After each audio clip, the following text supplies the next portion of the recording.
বিসমিল্লাহির রহমানির রহিম। প্রিয় এবং সম্মানিত শ্রোতামণ্ডলী, আসসালামু আলাইকুম। আমি এখন আপনাদের সামনে ইমানদারি ও মানব সেবা এই বিষয়টি সম্পর্কে সংক্ষিপ্ত আলোচনা রাখছি। ইমানদারি ও মানব সেবা।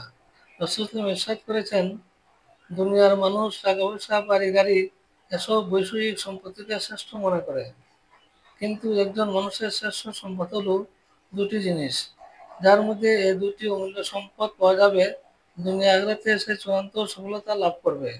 সে দুটি হলো আল্লাহর প্রতি ঈমান আনা ও মানুষের সেবায় জীবন কাটিয়ে দেওয়া। এই হাদিসের ব্যাখ্যায় মুহাদ্দিসরা বলেন, বান্দা যখন আল্লাহর প্রতি ঈমান আনে তখন সে পৃথিবীর শ্রেষ্ঠ মানুষ হওয়ার বিরল সৌভাগ্য অর্জন করে। আর সে যখন ঈমানের দাবি অনুসারে আল্লাহকে সন্তুষ্ট করার উদ্দেশ্যে মানুষের কল্যাণে জীবন অতিবাহিত করে, তখন সে আখিরাতের মুক্তি নিশ্চিত করেই পৃথিবী থেকে বিদায় নেবে। অন্য এক হাদিসে রাসূল মুহাম্মদকে আরও দুটি উপদেশ দিয়েছেন। তিনি বলেছেন, নানা কারণে মানুষের মন মরে যায়, হৃদয়ের আনন্দ উড়ে যায়, গভীর নিস্তব্ধ হতাশা বুকের গহীনে বাসা বাঁধে। দুটি কাজ নির্জীব মনে সজীবতা ফিরিয়ে আনে।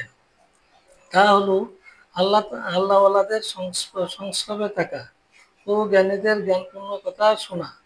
এতটুকু বলার পর তিনি একটি উদাহরণ দিয়ে বিষয়টি বোঝানোর চেষ্টা করেছেন। অনুর্বর জমিন যেমন শীতল বৃষ্টিতে উর্বর হয়ে ওঠে, তেমনি জ্ঞানের অমীয় সুধায় ঘুমিয়ে পড়া মন জেগে ওঠে।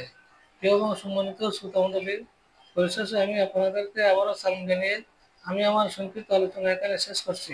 আসসালামু আলাইকুম রহমতুল্লাহি ওয়া বারাকাতুহু।